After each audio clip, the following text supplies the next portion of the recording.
नमस्कार साथियों, मैं विनोद नागर एक बार पुनः आपका श्री अरविंदो आईएएस हमारे YouTube चैनल पर स्वागत करता हूं। देखिए साथियों, आज का जो लेक्चर है, जैसा कि आप वीडियो का जो लिंक है उसमें जो टॉपिक डला हुआ उसमें देख रहे होंगे, ये मॉडर्न इंडिया का पहला लेक्चर है और मॉडर्न इंडिया का ये फर्स्ट इंट्रोडक्टरी लैंग्वेज है और बहुत ज्यादा इंपॉर्टेंट लेक्चर ये मॉडर्न इंडिया के हिसाब से होने वाला है, बहुत ही ज्यादा इंपॉर्टेंट होने वाला है। क्यों? क्योंकि पूरा इंट्रोडक्टरी लेक्चर है और इंट्रोडक्टरी लेक्चर में पूरा का पूरा समझेंगे, इस पूरे के पूरे परिचय में आप पूरा का पूरा देखेंगे कि किन किन चीजों को आपको मॉडर्न इंडिया में स्टडी करना है। अगर मैं सिलेबस की बात करूं तो सिलेबस में कई सारे टॉपिक्स जो है मॉडर्न इंडिया के नहीं दिए हुए हैं मेंस के सिलेबस में, लेकिन अगर आप जब भी हिस्ट्री पढ़ें आप ध्यान रखें कि आपको हिस्ट्री में बहुत ही ज्यादा अच्छे तरीके से कुछ इंपॉर्टेंट चीजें हैं जिनको स्टडी करना ही होता है, चाहे वो सिलेबस में हो चाहे ना हो। Why? Because history is the mother subject of all subject, मतलब हिस्ट्री सारे सब्जेक्ट से कहीं नहीं जुड़ा हुआ है। ठीक, तो जिस टॉपिक पर हम बात करेंगे वो है introduction of modern India. Introduction of modern Indian history.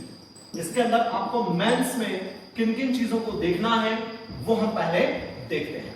तो introduction of modern Indian history, देखिए हिस्ट्री का संबंध सीधा सीधा इकोनॉमिक्स से भी होता है, पॉलिटी से भी होता है, ज्योग्राफी से भी होता है, सोशल इश्यूज से भी होता है, कल्चर से भी होता है। मतलब जनरली सारे के सारे जो सब्जेक्ट्स हैं वो कहीं ना कहीं हिस्ट्री से जुड़े हुए हैं।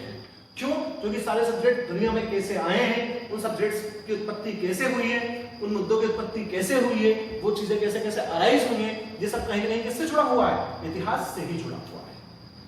ठीक, बट अभी हम बात करने वाले हैं मॉडर्न इंडियन हिस्ट्री की। तो मॉडर्न इंडियन हिस्ट्री में हम कहां से इसको स्टार्ट करेंगे, हम किन किन चीजों को इसमें देखेंगे वो हम पहले देख लेते हैं। ध्यान रहे, लेक्चर स्टार्टिंग से लेकर लास्ट तक पूरे लेक्चर के की पॉइंट्स आपके पास होना चाहिए और ये समझ लीजिए कि पूरे वो की पॉइंट्स हैं जो आने वाले टाइम पर आपको सारे लेक्चर्स में डिस्कस करने के लिए मिलेंगे। और इन सारे की पॉइंट्स का आपके दिमाग में एक सिनेरियो फिट हो जाना चाहिए। जैसे मैं पहले पढ़ूंगा, पहले नंबर पर ये, सेकंड नंबर पर ये, थर्ड नंबर पर ये, क्योंकि हिस्ट्री में जब लाइन बाय लाइन चीजें फीड होंगी तो आपको फालतू रटने की जरूरत नहीं है, आपको कंसेप्चुअली अप्रोच क्लियर होगी।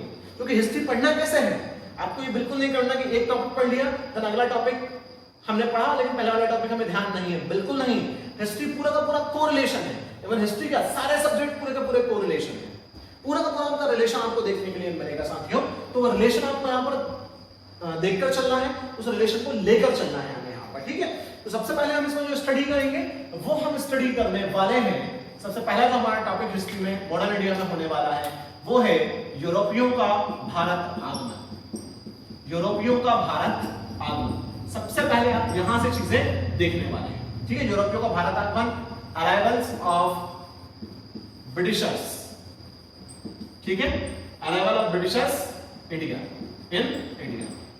ठीक, ब्रिटिशर्स का भारत में आगमन, सॉरी ब्रिटिशर्स नहीं, यूरोपियों का भारत में आगमन, तो यूरोपियंस, क्योंकि ब्रिटिशर्स दिमाग में चलता रहता है कि पूरी ब्रिटिश की कहानी, हालांकि ब्रिटिशर्स भी यूरोपियंस ही नहीं, तो यूरोपियंस का भारत में आगमन। देखिए सबसे पहली बात यहां पर यह है कि यूरोपियंस में कौन कौन भारत आए? पुर्तगाली, डच, ठीक है, डैनिश, ब्रिटिशर्स मतलब ब्रिटिश और फ्रांसीसी, ये सारे के सारे लोग इंडिया आए। किसके लिए? व्यापार के लिए, मतलब ट्रेड के पर्पस से इंडिया ये लोग आए थे। क्यों? क्योंकि जब आप दुनिया का पूरा इतिहास पढ़ेंगे, जब आप वर्ल्ड हिस्ट्री पढ़ेंगे तो उसमें देखेंगे कि व्यापार के लिए कहां कहां कैसे कैसे यात्राएं होती थी, वो पूरा आप देखेंगे वहां पर। यूरोपियों का भारत आगमन, पुर्तगाली, डच, डैनिश, ब्रिटिश, फ्रांसीसी, ये सब इंडिया आए। अब आप देखिए इसी के साथ आपको टॉपिक देखते हुए चलना है। वो टॉपिक कौन सा है? वो टॉपिक ये है कि आपको एक और टॉपिक यहां पर ध्यान रखते हुए चलना है, उसको मैं सेकंड नंबर पर ले चलूं, हालांकि उससे अलग मैं बता रहा हूं, इसको पूरा लाइन बाय लाइन समझाऊंगा। Decline of Mughals.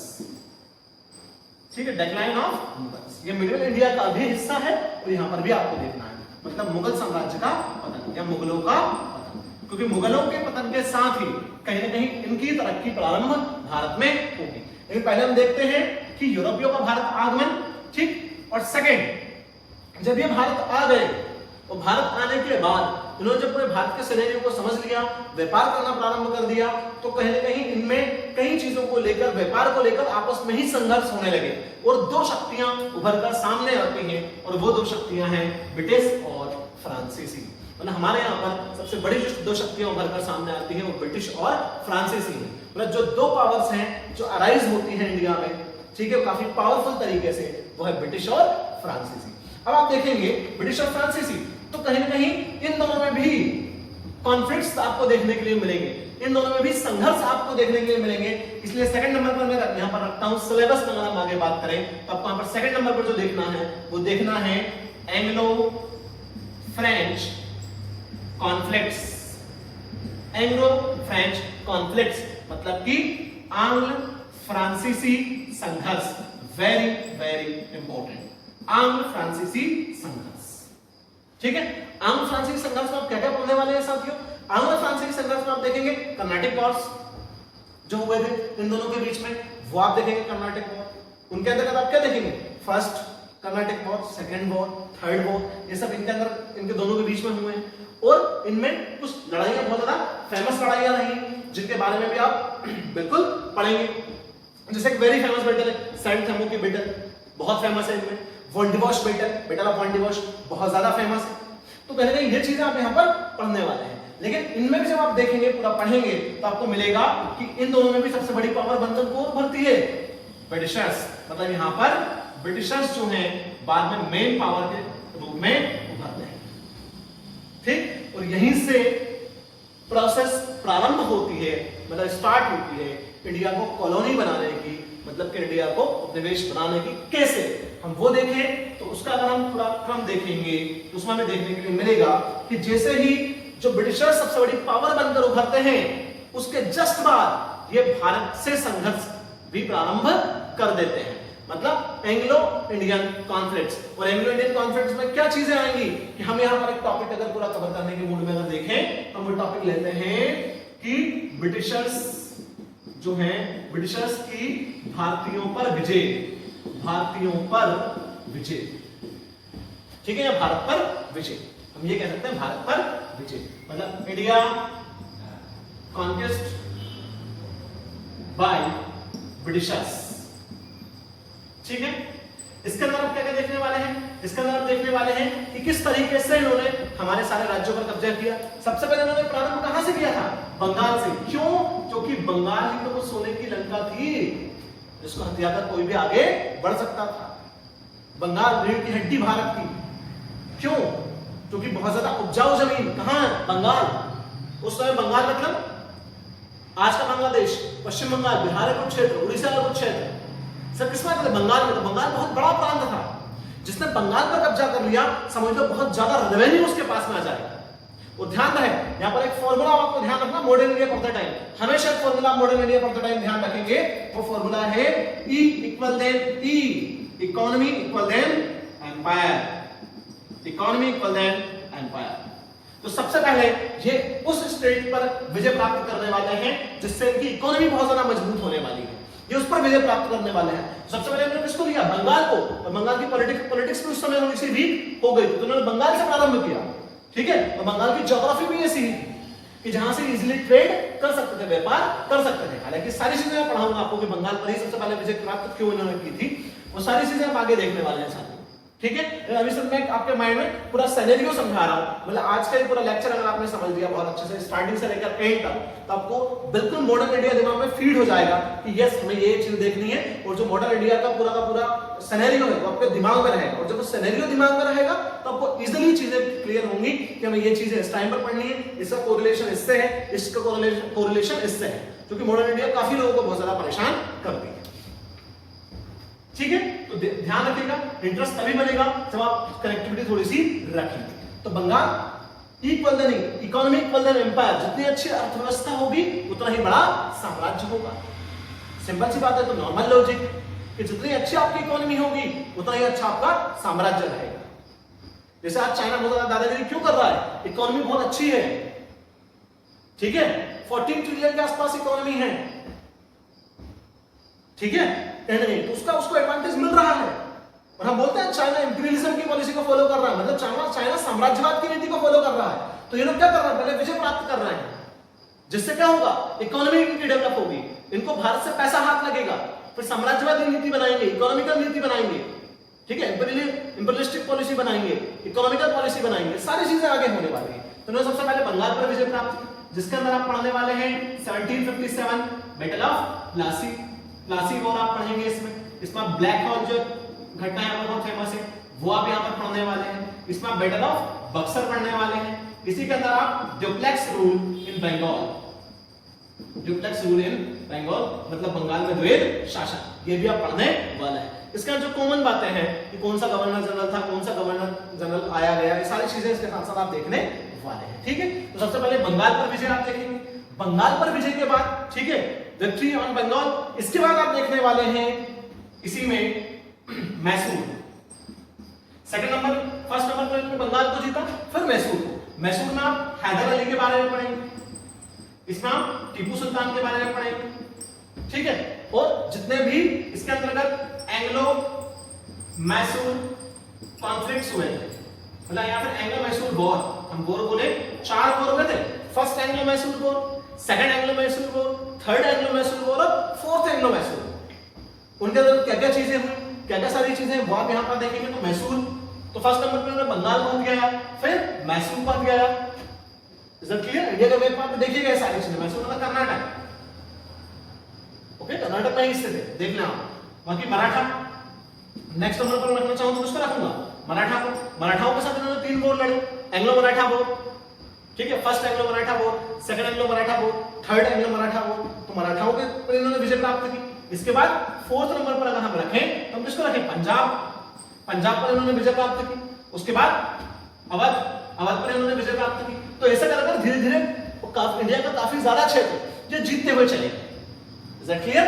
तो बंगाल, मैसूर, मराठा, ठीक है, पंजाब और अवध, इन सबको इन्होंने लाइन बाय लाइन जीता, या कह सकते हैं कुछ एक साथ में कुछ बैटल्स हुई, दोनों तरफ वहां पर इन्होंने इसको जीता। और जब इन सबको जीत लिया तो अगला पॉइंट फिर क्या बनेगा, अगला पॉइंट फिर यहां पर बनने वाला है साथियों। जब इन सबको इन्होंने जीत लिया तो इन्होंने फिर क्या किया, हमारे यहां पर इन सबको जीतने के बाद क्या किया होगा, हमारे यहां पर इन्होंने फिर नीति बनाई, साम्राज्यवादी नीति, ठीक है, अपने साम्राज्य को बढ़ाया। तो मैं फोर्थ नंबर पर अगर आपके सिलेबस में या टॉपिक को रखना चाहूंगा तो वो मैं रखूंगा ब्रिटिशर्स की साम्राज्यवादी नीति। वेरी वेरी इंपॉर्टेंट, ध्यान रहे कौन सी नीति की हम बात कर रहे हैं, ब्रिटिशर्स की साम्राज्यवादी नीति। साम्राज्यवादी नीति मतलब इंपीरियलिस्टिक पॉलिसी ऑफ ब्रिटिशर्स। तो ब्रिटिशर्स की इंपीरियलिस्टिक पॉलिसी में क्या क्या चीजें आपको पढ़ना है वो आप देखिए, ठीक है, इनकी चीजों को आप देखने वाले हैं। तो फोर्थ नंबर पर अगर मैं रखना चाहूं तो मैं किसको रखूंगा, फोर्थ नंबर पर हम रखेंगे इंपीरियलिस्टिक पॉलिसी ऑफ ब्रिटिशर्स, ठीक है। ब्रिटिशर्स की कौन सी नीतियां, साम्राज्यवादी नीति।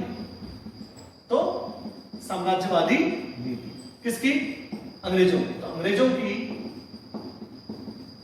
साम्राज्यवादी नीति ये हम देखेंगे। अब अंग्रेजों की साम्राज्यवादी नीति में क्या, देखिए कुछ जगहों पर इन्होंने वॉर लड़े और कुछ जगहों पर इन्होंने साम्राज्यवाद के लिए कुछ संधियां भी की, कुछ चीजें किसी वक्त थोपी भी, ये भी इन्होंने किया कई बार। तो देखिए इसके अंदर जिन चीजों को आपको मेनली देखना है वो आप देखेंगे, सहायक संधि इसी का हिस्सा है, ठीक है, सहायक संधि। सब्सिडरी अलायंस इसी के अंतर्गत आएगा, ठीक है, सब्सिडरी अलायंस किसका हिस्सा है, इंपीरियलिस्टिक पॉलिसी का हिस्सा है। ध्यान रखें कौन सा अलायंस, सब्सिडरी अलायंस। उसका द डॉक्ट्राइन ऑफ लैप्स इसी का हिस्सा, मतलब व्यक्तिगत सिद्धांत, हड़प नीति। तो the doctrine of lapse, the doctrine of lapse ये इसके अंतर्गत आपको देखना है। इसके अलावा आपको कई सारी चीजें इसमें ऐसी हैं जो देखने के लिए मिलेंगी, जिसमें सबसे इंपॉर्टेंट बात यह है कि देशी राजाओं के प्रति इनकी क्या प्रतिक्रिया थी, मतलब reactions of Britishers towards princely states, ठीक है, किसको उन्होंने पेंशन दी, क्या क्या चीजें उन्होंने की, वो सारी चीजें, मतलब अंग्रेजों का या अंग्रेजों की भारतीय राजाओं के प्रति प्रतिक्रिया, अंग्रेजों की देशी रियासतों, हम ये बोल सकते हैं देशी रियासतों के प्रति प्रतिक्रिया, ठीक है, ये सारी चीजें इसके अंतर्गत आप देखेंगे। या पढ़ेंगे। किसके अंदर? इंपीरियलिस्टिक पॉलिसी के अंतर्गत। कौन सी नीति? साम्राज्यवादी नीति। किस तरीके से उन्होंने सहायक संधि की, क्यों की, किस लिए की, यह सारी चीजें हम देखेंगे। वेबर सिद्धांत, द डॉक्ट्राइन ऑफ लैप्स, ठीक है, ये हम देखेंगे। इनके सारे इंपैक्ट आपको देखना है। ये सहायक संधि का पॉलिटिकल इंपैक्ट क्या हुआ, इकोनॉमिकल इंपैक्ट क्या हुआ, सोशल इंपैक्ट क्या हुआ, ये सारी चीजें करेंगे, हम देखने की कोशिश करेंगे। क्योंकि मैंने पहले आपको बताया, हिस्ट्री पढ़ते टाइम आपको देखना है, हिस्ट्री पढ़ते टाइम आपको 4-5 चीजों का ध्यान रखना है। हिस्ट्री पढ़ते समय हमें political scenario, economical scenario, social scenario, ठीक है, कल्चरल सिनेरियो, इन सारी चीजों को ध्यान में रखकर पढ़ना है। ये सारी चीजें आपके दिमाग में होना चाहिए। अब सारी चीजों का एनालिसिस आपके दिमाग में चलते रहना चाहिए कि जो टॉपिक हम पढ़ रहे हैं उस टॉपिक की वजह से इन सारे ये जो सारी चीजें हैं इनमें क्या क्या बदलाव आए हैं, चेंजेस क्या क्या आए हैं, वो चेंजेस ही तो आपको स्टडी करना है। मतलब हिस्ट्री क्या है? हिस्ट्री चेंजेस की ही स्टडी है, वही आपको कंप्लीट यहाँ पर देखना है। तो ये सारी चीजें आप इसमें कहीं नहीं पढ़ेंगे। तो हम क्या बोल रहे हैं? इंपीरियलिस्टिक पॉलिसी ऑफ ब्रिटिशर्स, इसके अंतर्गत आप ये सब पढ़ने वाले हैं। इसके बाद फिर अगर मैं बात करूं, जब साम्राज्य बढ़ा लिया है तो कहीं नहीं आप खुद की धुन में चलाने की कोशिश करेंगे। तो जो वेरी इंपॉर्टेंट टॉपिक, जहां से भर कर मेंस के एग्जामिनेशन में क्वेश्चन आते हैं, वो टॉपिक है ब्रिटिशर्स का भारतीय अर्थव्यवस्था पर प्रभाव। ब्रिटिशर्स का भारतीय अर्थव्यवस्था पर प्रभाव, वेरी वेरी इंपॉर्टेंट टॉपिक या पॉइंट, ठीक है। ये सारी चीजें पुरानी जब समझ में आएंगी तब आपको ब्रिटिशर्स का भारतीय अर्थव्यवस्था पर प्रभाव समझ में आएगा। मतलब इंपैक्ट ऑफ ब्रिटिशर्स या ब्रिटिश रूल, ठीक है, impact of British rule on Indian economy, ठीक है, भारतीय अर्थव्यवस्था पर इनके क्या प्रभाव पड़े हैं वो आपको देखना है। इसके अंतर्गत आप किन किन चीजों को स्टडी करने वाले हैं वो आप थोड़ा सा अच्छे तरीके से समझ लीजिए, ठीक है। इसके अंतर्गत हम देखने वाले हैं कि इनकी इकोनॉमिकल पॉलिसी कैसी थी, इकोनॉमिकल पॉलिसी ऑफ ब्रिटिशर्स, मतलब अंग्रेजों की कौन सी नीति, अंग्रेजों की इकोनॉमिकल का मतलब क्या होता है? आर्थिक। अंग्रेजों की कौन सी नीति? आर्थिक नीति कैसी रही वो हम देखेंगे हमारे लिए। Is that clear? अंग्रेजों की कौन सी नीति? आर्थिक नीति, वेरी इंपॉर्टेंट। इसके बाद आप देखेंगे, देखिए इंपीरियलिज्म कर लिया, साम्राज्यवाद कर लिया, क्षेत्रों को जीत लिया, उसके बाद क्या करेंगे? उसके बाद टैक्स कौन वसूलेगा? ब्रिटिशर्स। टैक्स की पद्धति कैसी होगी? कौन तय करेगा? ब्रिटिशर्स। तो ये सारी चीजें कौन करेगा? ब्रिटिशर्स करेगा। तो ब्रिटिशर्स करेंगे तो अगर हम देखेंगे तो इसके बाद हम देखते हैं लैंड रेवेन्यू सिस्टम, ठीक है, land revenue system. Land revenue system in लोगों का कैसा था? मतलब भू राजस्व व्यवस्था, ठीक है, भू राजस्व व्यवस्था कैसी रही है हम वो भी कहीं ना कहीं हमें देखने के लिए यहाँ पर मिलेगा, हम उसको देखेंगे कि कैसी भू राजस्व व्यवस्था इन लोगों की रही है। इसका अंतर्गत आप पढ़ोगे परमानेंट, ठीक है, जमींदारी सेटलमेंट, ये आप देखोगे परमानेंट जमींदारी सेटलमेंट, इस व्यवस्था के अंदर उन्होंने क्या क्या चीजें करी है वो आप देखोगे। Is that clear? Permanent zamindari settlement यहां पर आप देखोगे, यहां पर आप देखोगे रैयत वाली व्यवस्था, रैयत वाली सेटलमेंट ये आप देखोगे, ठीक है। इसका बाद देखोगे महलवारी सेटलमेंट, महलवारी सेटलमेंट। ये तीनों व्यवस्थाएं जो हैं वो किसके अंदर हम पढ़ेंगे? लैंड रेवेन्यू सिस्टम के अंतर्गत हम पढ़ेंगे। लैंड रेवेन्यू सिस्टम में हम देखेंगे, भू राजस्व व्यवस्था के अंदर हम इसको पूरा देखेंगे। वेरी इंपॉर्टेंट, यहां से कई बार क्वेश्चन आए हैं, मेंस एग्जामिनेशंस में पूछे गए हैं, इनके क्या परिणाम हुए हैं, क्या सारी चीजें हैं, तो वो यहां पर आपको देखने के लिए मिलेंगी। वहां पर आपको बिल्कुल देखना है लैंड रेवेन्यू सिस्टम में। सबसे बड़ा टॉपिक आपको यही देखना है, क्योंकि घूम फिर कर सारे इंपैक्ट किस पर? इकोनॉमी पर। व्हाई? क्योंकि कहीं ना कहीं ब्रिटिशर्स ने हमारी इकोनॉमी की कमर तोड़ दी थी और इकोनॉमी पर ही बहुत ज्यादा इन्होंने इफेक्ट किया था। क्यों? क्योंकि हमारा इकोनॉमिकल शोषण सबसे ज्यादा इन्होंने किया है, हमारा आर्थिक शोषण सबसे ज्यादा इन्होंने किया है। भारत को जो सोने की चिड़िया कहा जाता था, उसको कंगाल जब जिन्होंने बनाया है वो ब्रिटिशर्स थे। मतलब बहुत ज्यादा इन्होंने हमारा एक्सप्लॉयटेशन किया है। और इसका मतलब ये नहीं कि उठा के गाली बकते हैं ब्रिटिशर्स को, बिल्कुल नहीं। सिंपल सी बात है कि इस दुनिया में जो भी कमजोर है, जो भी वीक है, उसका एक्सप्लॉयटेशन होता है, लोग करते हैं उसका एक्सप्लॉयटेशन। वीक से मतलब यहां से वीक। सबसे इंपॉर्टेंट बात आपको बिल्कुल ध्यान रखनी है ये चीज है। अगर आपके पास नॉलेज है, ज्ञान है और उस ज्ञान की अच्छी समझ, इंपॉर्टेंट बात है समझ, अंडरस्टैंडिंग होना बहुत जरूरी है, तभी तो आप उसको उपयोग कर पाएंगे। और सिविल सर्विसेज के लिए भी क्या कहा जाता है कि जो लर्निंग है उस लर्निंग की अंडरस्टैंडिंग बहुत ज्यादा इंपॉर्टेंट है। आप उसको कितना समझ पा रहे हैं, जब आप उसकी अंडरस्टैंडिंग डेवलप कर पाएंगे तभी तो अपने ओपिनियंस उस पर रख पाएंगे। तो ध्यान रखिए, civil services the game of understanding. आपकी जितनी अच्छी अंडरस्टैंडिंग होगी उतना ही अच्छा तरीके से आप एग्जाम को क्लियर करने के करीब पहुंचेंगे। क्योंकि मेंस के एग्जामिनेशन में और चाहे प्रीलिम्स का भी एग्जामिनेशन हो, अंडरस्टैंडिंग का अपना एक बहुत बड़ा रोल होता है।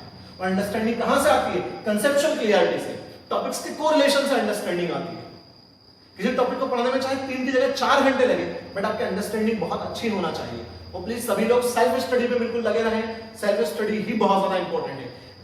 ये लेक्चर्स जो हैं विल गाइड यू, ठीक है, बट जो आपके सिलेक्शन के लिए आपकी ही स्टडी सबसे ज्यादा इंपॉर्टेंट है, आपको पढ़ना ही पड़ेगा, है ना। तो इकोनॉमिकल पॉलिसी और लैंड रेवेन्यू सिस्टम, आगे बढ़ते हैं। लैंड रेवेन्यू सिस्टम के बाद इन्होंने हमारे ऊपर क्या इंपैक्ट छोड़े हैं इकोनॉमिकल इंपैक्ट्स में। तो इकोनॉमिकल इंपैक्ट्स में जो हमें चीजें पढ़नी है वो अगला हमें पढ़ना है कि इन्होंने सबसे खतरनाक जो काम किया वो किया हस्तशिल्प उद्योगों का पतन। मतलब भारतीय हस्तशिल्प उद्योगों का पतन। इनकी इकोनॉमिकल पॉलिसी का सबसे इंपॉर्टेंट थर्ड हिस्सा जो है वो है हस्तशिल्प उद्योगों का पतन। Very very important. जब हमारे यहाँ हस्तशिल्प उद्योगों का पतन होगा, जब हमारे यहाँ प्रोडक्शन कम हो जाएगा, उत्पादन कम हो जाएगा, तो ऑब्वियसली हम हमारी जरूरत की चीजें जब हम प्रोडक्शन करते थे तो हम दूसरों को बेचते थे। लेकिन अगर उन चीजों का प्रोडक्शन हमने बंद कर दिया है तो वो जरूरत की चीजें हमें दूसरे से खरीदना पड़ेगी। समझ रहे हैं आप बात को? मतलब कहीं ना कहीं इन सब की वजह से जो अगला पॉइंट आने वाला है, सारे पॉइंट एक दूसरे से जुड़े हुए हैं। भू राजस्व व्यवस्था, लैंड रेवेन्यू सिस्टम, रेवेन्यू अच्छा खासा कलेक्ट कर रहे हैं, अपनी इकोनॉमी को बढ़ा रहे हैं, और अपनी इकोनॉमी को बढ़ाकर अपने देश में पैसा लगा रहे हैं, वो बड़ी बड़ी इंडस्ट्रीज बना रहे हैं।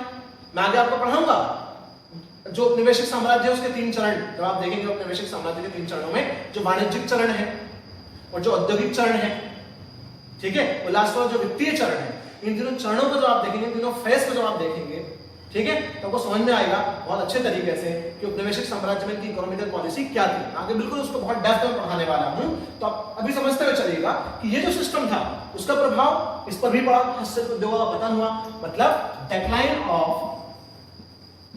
हैंडीक्राफ्टेड इंडस्ट्रीज, ठीक है, decline of handicrafted industries. Handicrafted industries का पतन किया, और जब हमारे उद्योगों का पतन होगा तभी तो इनके उद्योगों का जो सामान है वो हमारे यहाँ ज्यादा बिकेगा। मतलब मैं अगर बात बोलूं तो इस सब की वजह से जिस चीज ने जन्म लिया वो क्या था, जिसको दादा भाई नौरोजी ने बहुत अच्छे तरीके से बाद में समझाया, वो था drain of wealth. Drain of wealth, ठीक है, धन का निष्कासन। और धन का निष्कासन कहां से कहां हुआ है? धन का निष्कासन हुआ है इंडिया से ब्रिटिश, ठीक है, या इंग्लैंड। तो हमारी इकोनॉमी कहां शिफ्ट हुई है? हमारी इकोनॉमी इंग्लैंड शिफ्ट हुई है। तभी तो हम सोने की चिड़िया से कंगाल हो गए। कैसे? मजेदार बातें हैं, आगे बिल्कुल आप पढ़ने वाले हैं, आपको बहुत सारे कंसेप्ट यहां से सीखने के लिए मिलेंगे, और अंग्रेजों का दिमाग आपको यहां से जानने के लिए मिलेगा कि किन किन तरीके से उन्होंने अपनी बुद्धि का बिल्कुल कैसे उपयोग किया, और किस तरीके से ब्रिटिशर्स को अपने ही देश में गुलाम बना लिया, और उनका जबरदस्त तरीके से मतलब इंडियंस को अपने ही देश में गुलाम बना लिया, और जबरदस्त तरीके से उनका शोषण किया। कैसे सारी चीजें हुई, बिल्कुल आपको कहेंगे सारी चीजें आगे देखने के लिए मिलने वाली है। धन का निष्कासन हो गया, ठीक। अगली अगर बात करें धन के निष्कासन के बाद इन्हें एक और चीज की इंपॉर्टेंट जरूरत थी, ये सारा इसी का हिस्सा है, ठीक है। फिफ्थ पॉइंट का है, third point, fourth point, fifth point की अगर हम बात करें तो फिफ्थ पॉइंट हम यहां पर ले सकते हैं। इन्होंने जो किया वो किया कृषि का वाणिज्यीकरण,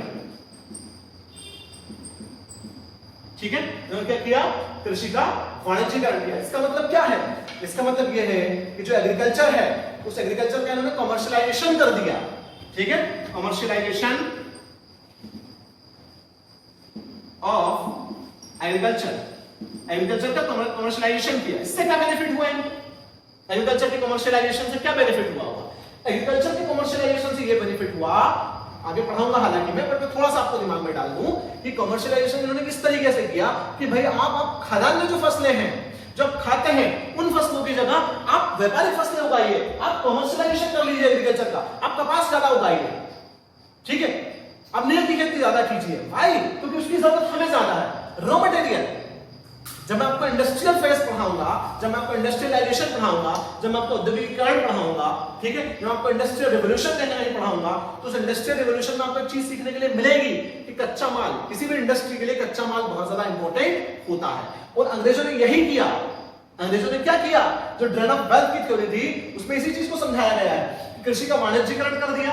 भारतीय जो किसान थे उन्होंने क्या किया, भारतीय किसानों ने कपास वगैरह जो व्यापारिक फसलें थी उनका उत्पादन प्रारंभ कर दिया और उनकी फसलों को ब्रिटिशर्स बहुत कम दाम पर खरीदते थे और बहुत कम दाम पर खरीदकर ब्रिटिश लेकर चले जाते थे। वहां से क्या होता था, उनकी जो कंपनी है उनकी कंपनियों को इससे रॉ मटेरियल मिलता था, उस रॉ मटेरियल की हेल्प से वो प्रोडक्शन करते थे और उस प्रोडक्शन को आकर उच्च दामों पर भारत में ही बेच देते थे।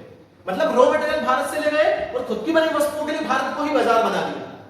ये काम ब्रिटिशर्स ने किया, इसलिए इंडिया की इकोनॉमी कहां शिफ्ट हुई, ब्रिटिश शिफ्ट हुई। बहुत जबरदस्त चीजें हैं आगे अब बिल्कुल पढ़ने वाले हैं कि कृषि के वाणिज्यीकरण से क्या क्या, कॉमर्शियलाइजेशन ऑफ एग्रीकल्चर से क्या क्या नुकसान हमें झेलने के लिए मिले हैं। और नेक्स्ट इसी में जो पढ़ने वाले हैं इसी का हिस्सा मैं उसको बना रहा हूं। अगला पॉइंट हम 6 पॉइंट बोलेंगे वो है भारत में आधुनिक उद्योगों का विकास। अब आप सोचेंगे कि यहां पर तो औद्योगिकीकरण कर दिया, यहां पर हस्तशिल्प उद्योगों का पतन कर दिया और यहां पर उद्योगों का विकास कर रहे हैं, आधुनिक उद्योगों का विकास। ठीक है, डेवलपमेंट ऑफ मॉडर्न इंडस्ट्रीज। तो इन्होंने ये क्यों किया, खुद के फायदे के लिए। सर कैसे किया वो आगे आप देखेंगे, खुद के फायदे के लिए उन्होंने क्या क्या चीजें सारी की हैं। तो कहेंगे इस टॉपिक के अंदर आपको सारी चीजें देखनी है। अंग्रेजों की आर्थिक नीति, भू राजस्व व्यवस्था, ठीक है, land revenue system, decline of handicrafted industries, drain of wealth, India की इकोनॉमी कैसे ब्रिटिश शिफ्ट हुई, कृषि का वाणिज्यीकरण, commercialization of agriculture and the last one is development of modern industries. ये सारी चीजें इसके अंतर्गत आप देखने वाले हैं। ठीक है, अब नेक्स्ट बात क्या है वो हम देखते हैं।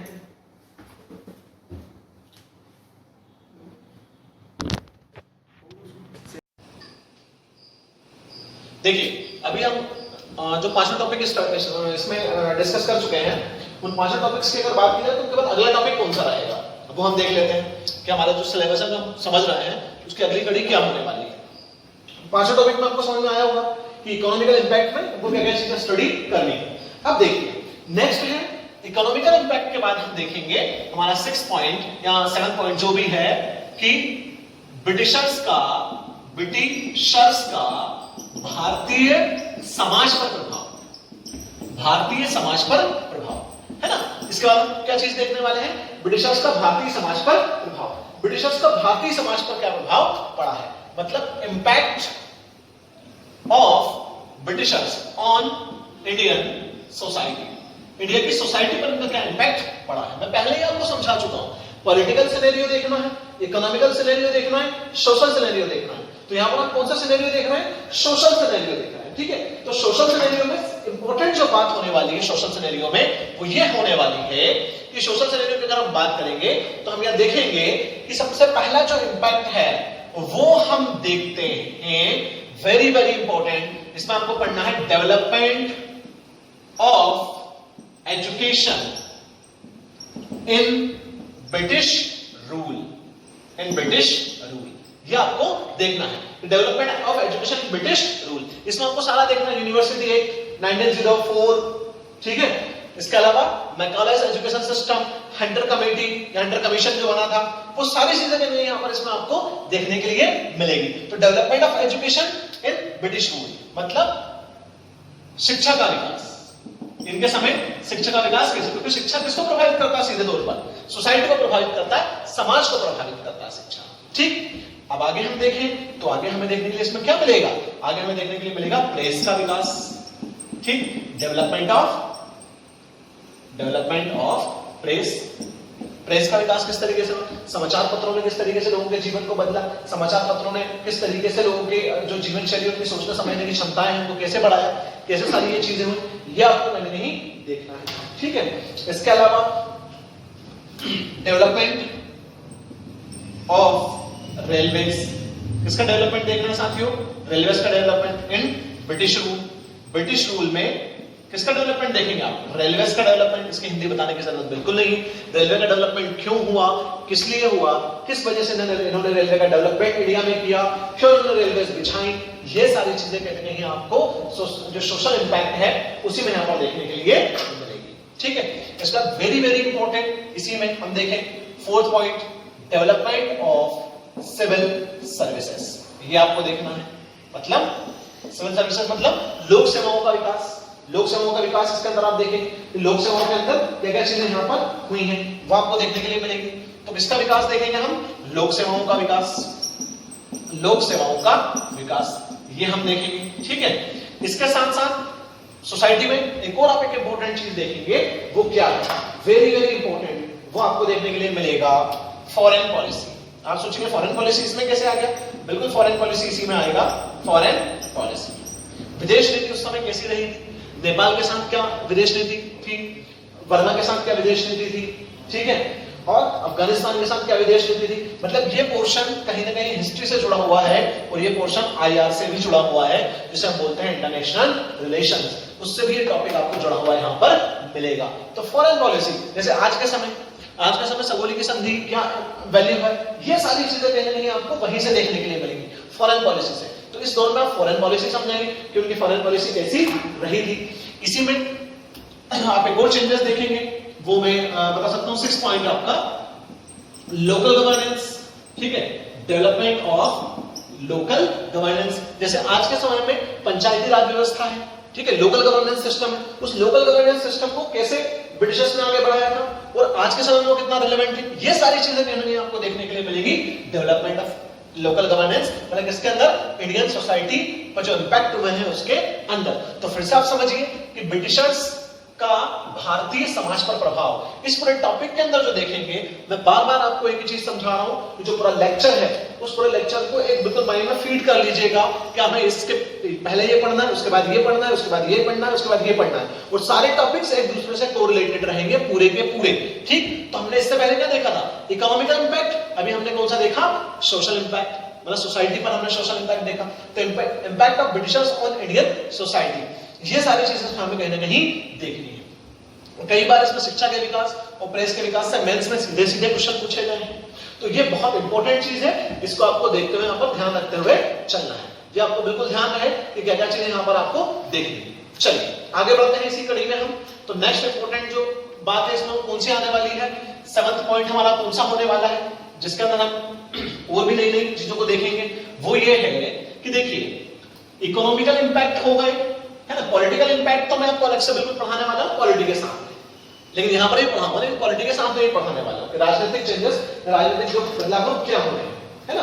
तो ये सारी चीजें जब हुई हैं, तो इन सारी चीजों के साथ में आपको एक इंपॉर्टेंट बात यहां पर समझते हुए चलनी है, वो ये है कि जब ये सारे बदलाव हुए हैं, ये सारी चीजें हुई हैं कहीं ना कहीं, तो क्या इंडियंस ने ब्रिटिशर्स को किसी भी तरीके से कोई जवाब नहीं दिया, कोई प्रतिक्रिया नहीं हुई? क्या ऐसा हुआ होगा? बिल्कुल नहीं, उन्होंने प्रतिक्रियाएं दी थी। तो आपको बिल्कुल उन प्रतिक्रियाओं के बारे में देखना है कि उन्होंने कौन कौन सी प्रतिक्रियाएं दी हैं, ठीक है। हम उन प्रतिक्रियाओं को यहां पर कहीं नहीं देखेंगे। तो अब इसके बाद अगला जो हमारा टॉपिक होने वाला है वो कौन सा है? Indian reaction to British rule. Next है हमारा मेन टॉपिक इंडियन रिएक्शन, ठीक है, to British rule, to British rule. Very very important, Indian reaction to British rule मतलब अंग्रेजों के प्रति भारतीयों की प्रतिक्रिया, भारतीयों की प्रतिक्रिया, ये हमें पूरा पढ़ना है।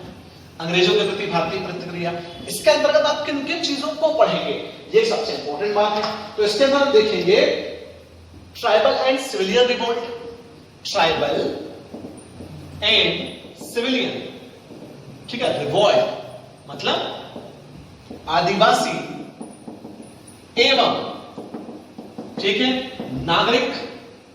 रिवोल्ट का मतलब क्या होता है? क्रांति। मतलब हमारे लोगों ने क्रांति में किस तरीके से भाग लिया, आदिवासियों ने क्रांति में किस तरीके से भाग लिया, उन्होंने कौन कौन सी क्रांतियों में भाग लिया, कौन कौन से रिवोल्ट उन्होंने किए, कौन कौन से उन्होंने संघर्ष किए, किसके विरुद्ध? ब्रिटिशर्स की नीतियों के विरुद्ध, है ना। ये सारी चीजें आप समझेंगे तभी आपको बहुत अच्छे तरीके से समझ में आएगा कि आज का जो भारत का संविधान है वो किन किन मूल्यों पर डिपेंड है, अगर हम इसको पॉलिटी से भी कोरिलेट करें तो, क्योंकि ये सब चीजें आपको समझना बहुत जरूरी है। मॉडर्न हिस्ट्री जितनी अच्छी होगी उतनी अच्छी आगे की चीजें भी होंगी। मॉडर्न हिस्ट्री क्या? कंप्लीट हिस्ट्री, मैं पहले बोल चुका हूं, history is the mother subject of all subject. तो ध्यान में रखते हुए चलना है आपको। तो ट्राइबल एंड सिविलियन रिवोल्ट बहुत इंपॉर्टेंट है, और एक बहुत फेमस रिवोल्ट जो आपको पता ही है, the freedom struggle of India, the first freedom struggle of India, the first freedom struggle of India. कौन सा है? Revolt of 1857। ठीक है, इसको आपको बहुत अच्छे तरीके से यहां पर देखना होगा। मतलब 1857 की क्रांति, प्रथम स्वतंत्रता संग्राम। ठीक, अब जो स्टेट सर्विसेज वाले हैं, स्टेट सर्विसेज वालों में आपको इंपॉर्टेंटली देखना है, जैसे एमपीपीएससी वाले हैं, तो उन्हें 1857 की क्रांति एमपी के परिप्रेक्ष्य में भी देखना पड़ेगा कि एमपी से किन किन लोगों ने उसमें पार्टिसिपेट किया, मध्य प्रदेश में उसका इंपैक्ट क्या हुआ, मतलब स्पेशली राज्य के संदर्भ में भी, मतलब आपको स्पेशल एमपी का रेफरेंस में देखना है, स्पेशली एमपी का रेफरेंस लेकर वहां पर देखना है कि किस तरीके से उसका इंपैक्ट हुआ है। जैसे यूपी है तो स्पेशली यूपी के रेफरेंस में लेकर उसको देखना है, राजस्थान है तो स्पेशली राजस्थान के रेफरेंस में लेकर उसको देखना है, महाराष्ट्र है तो महाराष्ट्र के रेफरेंस में लेकर उसको देखना है। ठीक है, आप जिस सिविल सर्विसेज की भी तैयारी कर रहे हैं, इस टॉपिक के साथ आपके स्टेट की घटनाओं को भी आपको कोरिलेट करना है, बिल्कुल करना है। अधिकांश टॉपिक जहां पर भी कोरिलेशन हो सकता है, वहां पर आपको कोरिलेशन बिल्कुल यहां पर करना है। Is that clear?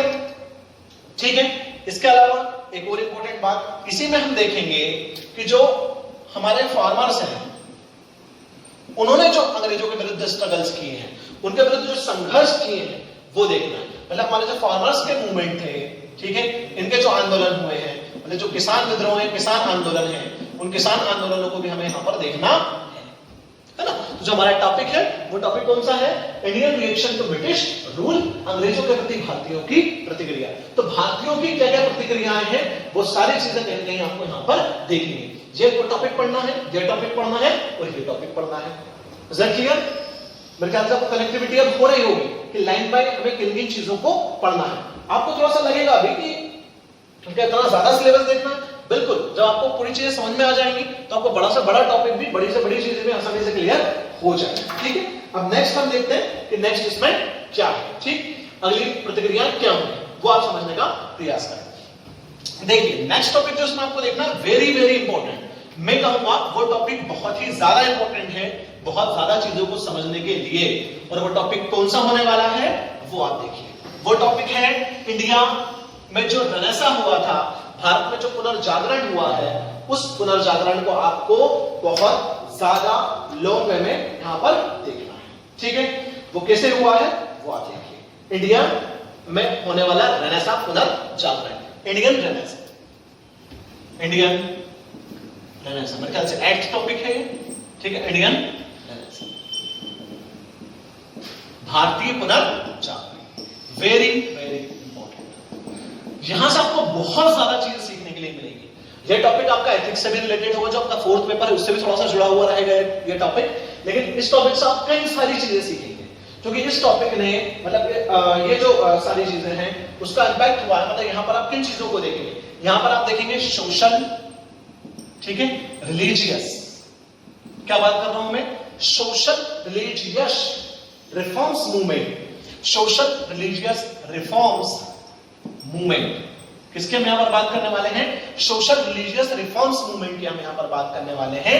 मतलब यहां पर बात करने वाले हैं सामाजिक धार्मिक, ठीक है, सुधार भारत में, वेरी वेरी इंपॉर्टेंट। सामाजिक और धार्मिक सुधार जो भारत में हुए थे उनके हम यहां पर बात करने वाले हैं। मतलब इसके अंदर हम पढ़ने वाले हैं राजा राममोहन राय को, ठीक है, इसके अंदर हम पढ़ने वाले हैं किसको, स्वामी दयानंद सरस्वती को।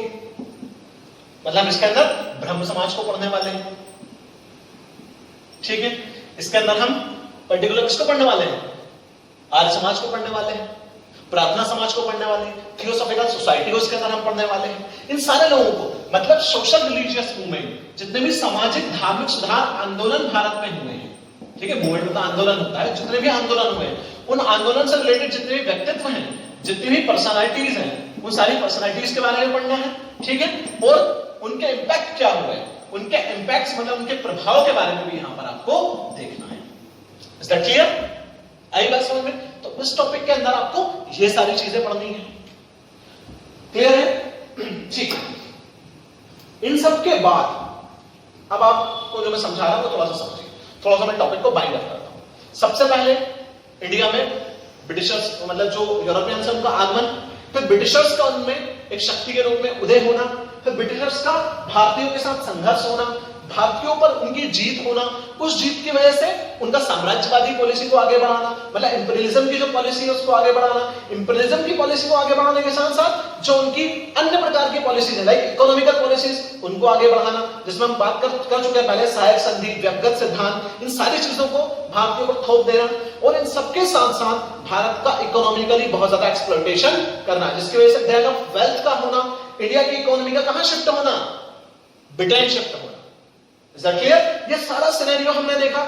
इन सब की वजह से जब लोगों का बहुत ज्यादा शोषण हुआ, ठीक है, लोगों का बहुत ज्यादा एक्सप्लॉयटेशन हुआ, तो कहीं ना कहीं क्या हुआ कि उसका इफेक्ट सोसाइटी पर पड़ा। तो सोसाइटी में जो एजुकेशनल डेवलपमेंट हुए उनका इफेक्ट पड़ा, ठीक है, प्रेस का डेवलपमेंट हमने देखा, ये सारी चीजें हम देखने वाले हैं, जो हम पढ़ने वाले हैं। ये सारा मैंने सिनेरियो आपको समझाया। उस सिनेरियो के साथ मैंने सोशल रिलीजियस मूवमेंट वाला सिनेरियो आपको बताया कि हमें ये भी देखना है।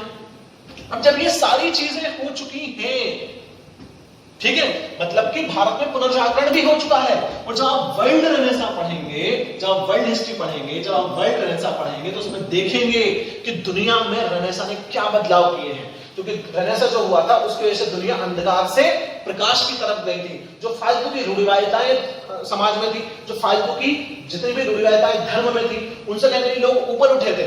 इसलिए तो यूरोपियन कंट्रीज बहुत ज्यादा आगे गई। क्यों?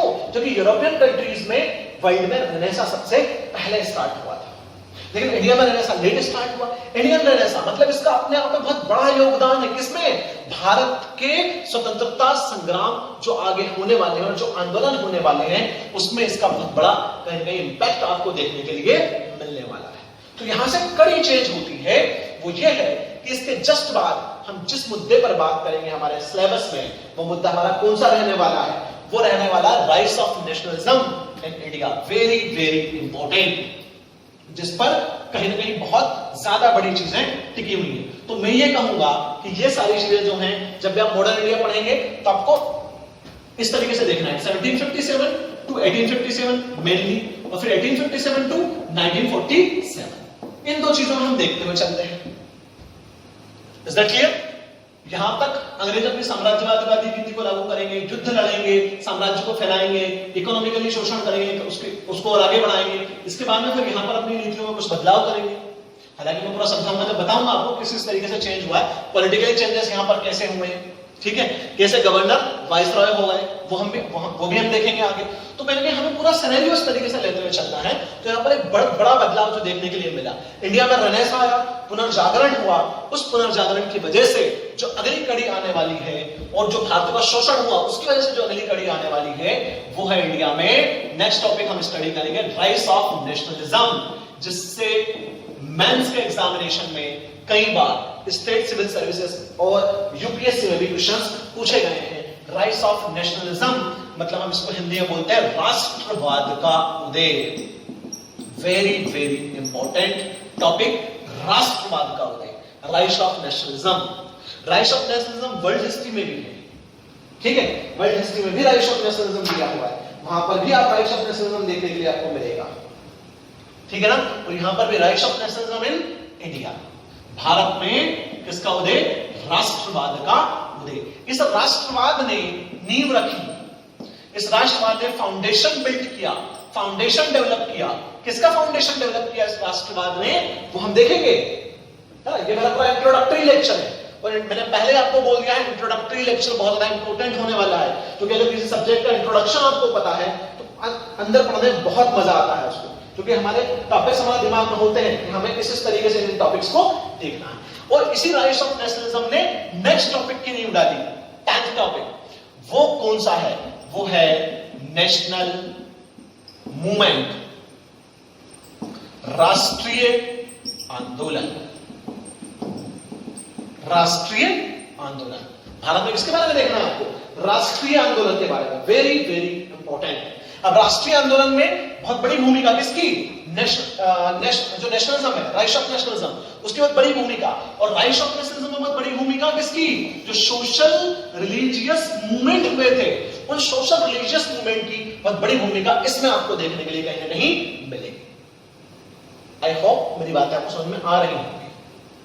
बाइंड पूरा दिमाग में आप लाइन बाय लाइन करते चलिएगा, ध्यान रखना, पूरा लाइन बाय लाइन करते हुए चलना। नेशनल मूवमेंट, अब नेशनल मूवमेंट में हमें आफ्टर 1857 जो घटनाएं हैं, उनको यहां पर देखते चलना है। और इसकी शुरुआत हम मानते हैं 1885 इंडियन नेशनल कांग्रेस, यहां से हमें इसमें चीजें देखनी है, ठीक है। फिर इसके बाद नेशनल मूवमेंट में इंडियन नेशनल कांग्रेस के साथ हमें देखना है moderate phase. Moderate phase, moderate phase का हिंदी क्या होता है? उदारवादी चरण। हम ये देखेंगे, एक चरण कौन सा देखेंगे? उदारवादी चरण। एक हम देखेंगे एक्सट्रीमिस्ट फेज। कौन सा चरण? उग्रवादी चरण।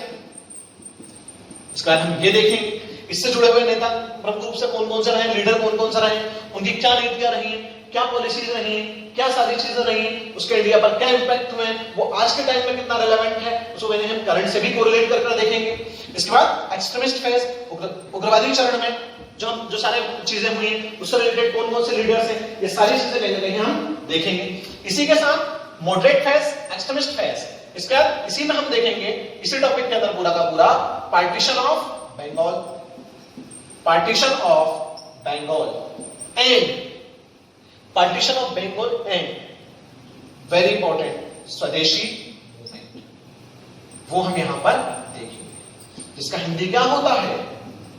बंगाल का विभाजन और स्वदेशी आंदोलन, वो हम यहां पर देखेंगे, है ना। इसके बाद हम देखेंगे रिवोल्यूशनरी मूवमेंट, ठीक है। रिवोल्यूशनरी मूवमेंट, रिवोल्यूशनरी मूवमेंट का मतलब क्या होता है? क्रांतिकारी चरण, हम ये भी देखेंगे। इसमें क्रांतिकारी चरण भी देखना है राष्ट्रीय आंदोलनों में, और राष्ट्रीय आंदोलनों की बहुत बड़ी विरासत किसके नाम पर? गांधी जी के नाम पर। तो हम इसमें गांधी आंदोलन भी देखेंगे।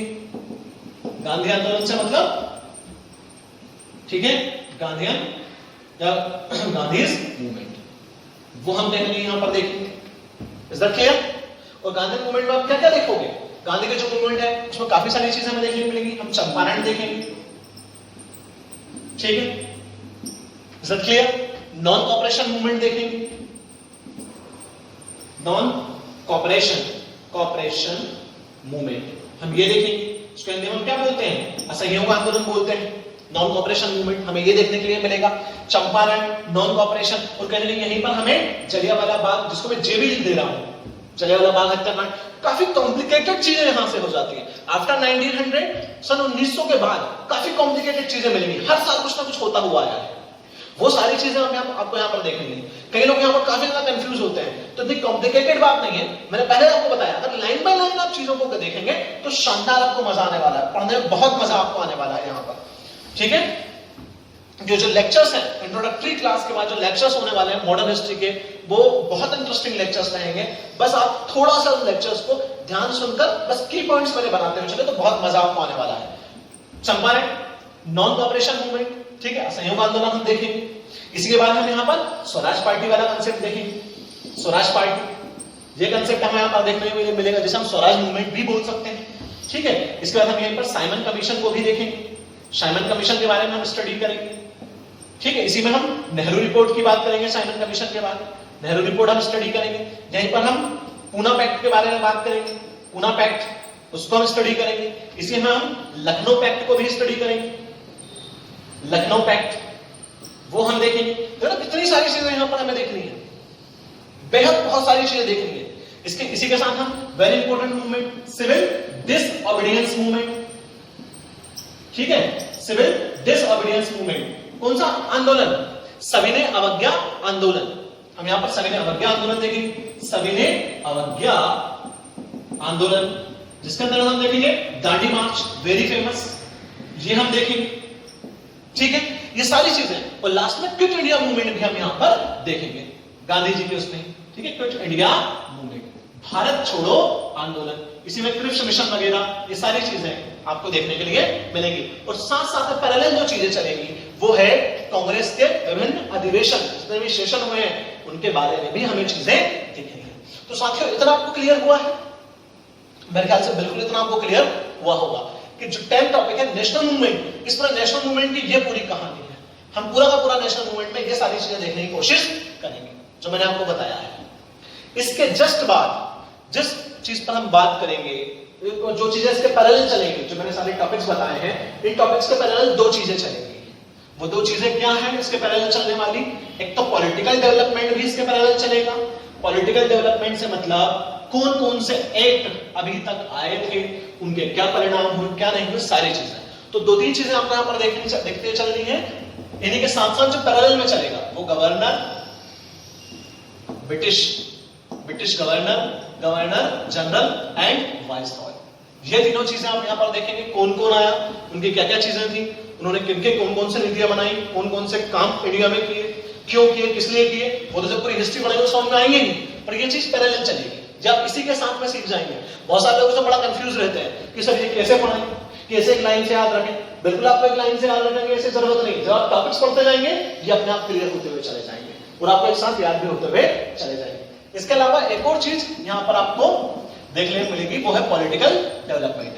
ये भी आपको रेगुलर देखने के लिए मिलेगा 1773 टू 1947 तक, कि कब रेगुलेटिंग एक्ट आया, कब पिट्स इंडिया एक्ट आया, ठीक है। जैसे regulating act 1773, Pitt's India act 1784, इसके बीच में एक्ट ऑफ सेटलमेंट भी आया था। फिर बहुत सारे चार्टर एक्ट आप देखेंगे, ठीक है। चार्टर एक्ट के बाद इंडियन गवर्नमेंट एक्ट, ठीक है, 1858। इसका क्या सिनेरियो रहने वाला है, मतलब यहां पर कंपनीज रूल, यहां तक कंपनीज रूल है, कंपनीज रूल, और इसके बाद क्राउन्स रूल, ये आप देखने वाले, कंपनी का शासन, क्राउन का शासन, ठीक है। सब सारी चीजें इसमें आगे। वो Indian national Congress political changes को क्या लेकर आई, 1909 पार्लियामेंटो एक्ट, 1919 मॉन्टेगो चेम्सफोर्ड एक्ट, ठीक है, 1935 इंडियन गवर्नमेंट एक्ट। ये सारी की सारी चीजें आप पॉलिटिकल डेवलपमेंट के अंदर भी देखेंगे। तो आपको यहां से सीखने के लिए मिला होगा कि मॉडर्न हिस्ट्री में हमें कितनी सारी चीजें पढ़नी है और कितनी बढ़िया बढ़िया चीजें उसमें सीखनी है। बहुत सारी चीजें यहां पर आपको देखने के लिए मिली। और लास्ट में अंत में हम बात करेंगे फ्रीडम ऑफ इंडिया की, भारत की आजादी, ठीक है। आपको ऐसा लग रहा होगा आज ही पूरी मॉडर्न इंडिया कंप्लीट हो गई है, आजाद करा दिया इंडिया को हमने, भारत की आजादी 1947। इसके बाद भी कुछ चीजें आपको देखने के लिए मिलेंगी, वो क्या है, इसके बाद जो हम सिनेरियो देखेंगे वो देखेंगे इंडिया आफ्टर इंडिपेंडेंस। ये भी मैं आपको साथियों कराने वाला हूं। बहुत इंटरेस्टिंग और बहुत बढ़िया टॉपिक ये रहेगा, जिसके साथ में आज की इकोनॉमी, आज की पॉलिटी, ठीक है, ये सारी चीजें आपकी क्लियर होंगी इस टॉपिक के साथ भी। इंडिया आफ्टर इंडिपेंडेंस, क्योंकि आजादी के बाद भारत में जो राजनीतिक बदलाव हुए, आजादी के बाद भारत में जो आर्थिक बदलाव हुए, आजादी के बाद भारत में जो सामाजिक बदलाव हुए, वो सब आप देखेंगे। तो इंडिया आफ्टर इंडिपेंडेंस में जो टॉपिक आपको देखना है वो देखना है एकीकरण, ठीक है, यूनिफिकेशन ऑफ इंडिया, एकीकरण आप देखेंगे। इसी में जिस टॉपिक की आपको बात करनी है इसके जस्ट बाद में वो आप देखेंगे भारत की विदेश नीति, भारत के अन्य देशों से क्या संबंध यहां पर फिर रहे हैं, स्पेशली चाइना, पाकिस्तान, हमारी पड़ोसी देशों से जो नीति है वो हम देखेंगे, स्पेशली इस परिप्रेक्ष्य में हम पूरा इसको समझेंगे।